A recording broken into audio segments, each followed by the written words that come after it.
This year I set myself a New Year's resolution I think should be fairly easy to stick to. Play more video games. But when I say play more video games, I don't mean spend more time playing video games. I mean play a bigger variety of games. I had to think over what my favourite games are, and for the past 10 years I've always put Red Dead Redemption at the top. I've had a fair few games come close to taking that spot, like God of War, Breath of the Wild, The Witcher 3, Red Dead Redemption 2 of course, The Last of Us. They're all great games obviously, but they're all similar to one another. Third-person action-adventure games. Their themes and settings differ of course, but in general, they're great games that inspire each other and follow similar patterns in their worlds and stories. But this resolution is in the hope that these games won't be my favourite for too much longer. Maybe I can find a new one. When it comes to playing and trying out new games, the main barrier for entry for a lot of us is cost. Games are expensive, and spending upwards of £60 on a game only to be disappointed or bored of it hurts. And it can make us stick to games that we know and franchises we are comfortable with. But more and more publishers are coming out with new ways of accessing massive libraries of games for much lower monthly or annual costs. Services like Xbox Game Pass, PlayStation Now, EA's Origin Access, now EA Play, and Nintendo Switch Online coming with ever-expanding libraries of both NES and SNES games, make the barrier to trying out games you haven't played before significantly lower. These services are full of decades worth of great games and are constantly expanding with new releases and exclusives. Xbox Game Pass is absolutely the standout for this, with new Xbox exclusive titles going straight to Game Pass, and with it including the entire roster of Bethesda published and developed titles. Most of the new games I've tried over the past 6 months or so have been on Game Pass on PC. I'm awful at finishing games at the best of times, so when there is no financial burden behind my decision to stop playing something, it takes the weight off. Another great thing about these services is that it gives players the option to play older games that they may not have been able to play earlier in their lives, due to owning the wrong platform or simply not having been born when the game came out.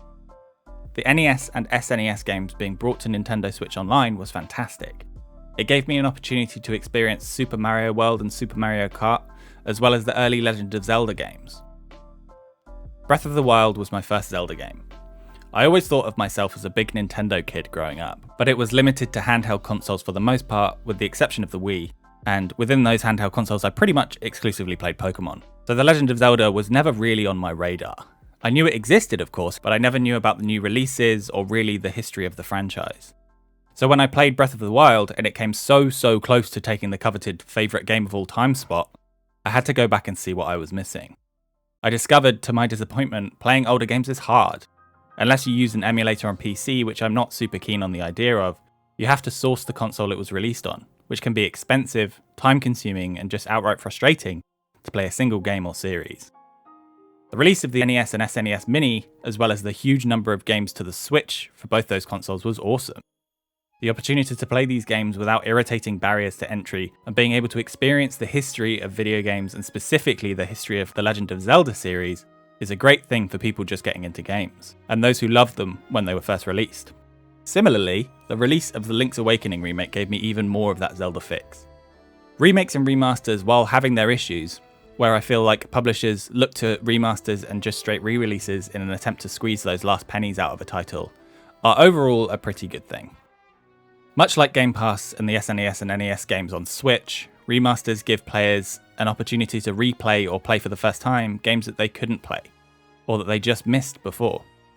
And for a lot of titles, it's an opportunity for the developers to breathe new life and put a modern twist on a title that may not have aged particularly well from a mechanical standpoint, but the story is one that is truly loved. Final Fantasy VII Remake is of course a prime example of this.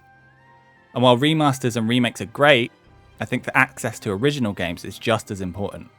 Even if that game may be a bit of a mess by modern standards, being able to see how far games have come and the real influences that modern releases have is such an important part of video game preservation. Because what's the point in talking about the history of video games when we can't play those games? Video game preservation is vital for the medium, but with intellectual property changing hands and companies dissolving or being consumed by larger corporations, sometimes that preservation can be overlooked or become impossible due to loss of code or just simply a publisher doesn't deem a title worthy of being kept alive. This is a sad reality that we may have to come to terms with in video games. Sometimes games just can't be accessed. This comes with games being a combination of technology and art. Art wants to be preserved, but the reality of tech is that it becomes outdated. and manufacturing of consoles and physical copies of games is expensive and will inevitably discontinue when sales dry up. The introduction of services that allow us to access those older games that are still playable is a great thing. Many of those games may not get played again, but at least we have the option. But of course, access to games, while incredibly important and a large factor in the games we play, isn't the only reason we as people tend to stick with what we are already familiar with. We, as people who play games, often identify ourselves within the subculture by association with the games we play. This aligns with the theory by Polish social psychologist Omri Tajfel, social identity theory. It theorizes that for an individual to create their own personal identity, they must also create a social one, by the groups they are a part of. We associate ourselves as part of a wider culture, and in turn, that becomes part of our social identity. And a significant part of this involves individuals looking down upon those that associate with another group, as part of that social identity is thinking your group is the best one, and anyone that associates elsewhere is the opposition. Within video games, this comes across as fanboyism, and is why the likes of the console wars and PC Master Race exists. For the players, it means that they have to pick a side, and the side they choose means that they oftentimes will never play the exclusive games over on the other. Game exclusivity and fanboyism are of course closely linked, but fanboyism itself can run much deeper. It leads to questions like, are you a Call of Duty player or a Battlefield player, Apex Legends or Warzone, Xbox or PlayStation? These questions not only divide the gaming community, but they prevent people from playing games they may otherwise want to try out due to social pressure. Of course, dedication to one game or genre isn't a bad thing. Streamers and folks on YouTube have built entire careers out of focusing their content on single franchises or even just one title. But once we've made a decision about what we like, and believing it is the right one, it can be easier to stick with what we know than to try something new. And time is precious. With work, school, and other responsibilities, a lot of us don't have a lot of time to invest in new games, particularly multiplayer games that we can end up sinking thousands of hours into. Shorter experiences are something that I'm starting to value a lot more. I used to think that if I could get through a game within less than 10 hours that it was a waste, that my financial and emotional investment in it had been squandered on something too short. But I'm starting to realise that as I get older, that AAA releases can be a bit too much. This year among the games I've played are Alba, A Wildlife Adventure and Fez, both wonderful indie games that can be finished within about 6 hours. I value them because they don't outstay their welcome. Unlike larger releases, they don't overwhelm with the amount of mediocre side content. They delight with what they do give you. And with more and more of these shorter experiences releasing every year, that's just a lot more games to be played. I think about what type of game might be my favourite game of all time at the point in my life when I will never touch another video game again. A morbid thought that I don't wish to dwell on for too long. But I just don't know. No one will ever know, because that game probably hasn't been released yet, and it may not have even been thought of in anyone's minds. And that excites me. The video game industry is constantly evolving and developing new technologies and new techniques for storytelling and world building. Mediums like film, TV, music and literature are all pretty set in their ways in regards to the specific ways in which the audience interacts with them. This is by no means a criticism.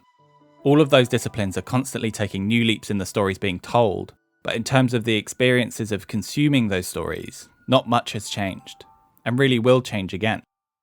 Video games, however, are at their core an interactive discipline, and with that comes variety in the way that they can be interacted with. VR, motion control, point-and-click adventure, first-person shooter, side-scrolling platformer, Tetris. The variety in ways that games are interacted with is what makes games unique as an art form. And using those mechanics to tell new and exciting stories is why I believe games will be the ultimate method of storytelling within the next decade. But with all that in mind, it still begs the question, what actually makes a game your favourite game? For me, with Red Dead Redemption, it came at a point in my life where I yearned for a direction. I was 15, halfway through my GCSEs, which, to those of you not from the UK, are the exams we have to take at the end of our time at school, and asking lots of questions about what I wanted to do with my life. Something which everyone at that age is forced to do, which sucks. I'm now 26 and I still don't know what I want to do. So why does the world want kids to choose their entire life path when they don't even know what life is yet? Red Dead Redemption released, and it gave me just a little bit of what I was looking for at the time. Inspiration. It was the first game I had experienced vast open plains, proper gritty, raw wilderness in a video game. Along with the incredible characters Bonnie McFarlane, Landon Ricketts, Dutch Van der Linde, as well as countless others, and the beautifully crafted story surrounding them, Red Dead Redemption sparked something in me that is still there to this day. Not a desire to go out and ride horses across the great American wilderness or live on a ranch, but a desire for something other than what the British education system tries to push you towards. Something creative. It made me see video games in a new light. It wasn't a story about saving the universe or uncovering hidden kingdoms. It was about one man's desire to right the wrongs of his past and get back to his life with his family. It was smaller than any game I had played before, more personal, and in that, more beautiful. I went on to do a degree in photography and have worked professionally within a few creative mediums with varying success. But the desire to make things has always been there, even if I can't make my mind up on where I want to focus. Maybe it'll be here, talking about games.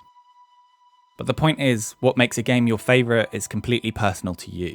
It's about the impact it had on you as an individual. It might change every year, it might never change again. We never really know if we played our new favourite game until we've played it. Maybe you have played your favourite game already, and the title of this video may not apply to you, but holding the idea that you haven't is exciting to me. It keeps us looking forward to the bright future of video games, as well as back at its history. To the childhood memories of playing Pokemon in bed until the early hours of the morning on a school night, and wondering if those feelings could ever be recaptured, and when that might be. Since the beginning of this year, I've played a few games that I guess would be somewhat outside of what I'm usually drawn to. Alba, Dishonored, Fez. But there is one game that I've played, actually while writing this video, that has me feeling like I did when I first played Red Dead Redemption. Outer Wilds. It may end up being my favourite game of all time, it may not, but just like with Red Dead Redemption, it left a mark on me, with the feeling that if there are people out there who can create characters in the way that Mobius has here, and tell stories in this way, I want to try and see if I can maybe do it too. I've never played a game like this, and I honestly can't see another game coming out quite like it anytime soon. It's an experience that I think everyone should have, which is why I'm not going to talk about it here too much. Go and play it. What I will say is it's one of those games that you play, and once you're done with it, you just want to wipe it all away and experience it again. And I want that more. The more games you play, the more wonderful first experiences you can have, the more inspiration, more fear, more love, and more just damn good writing you can enjoy. Games are there to be experienced, so let's go experience them.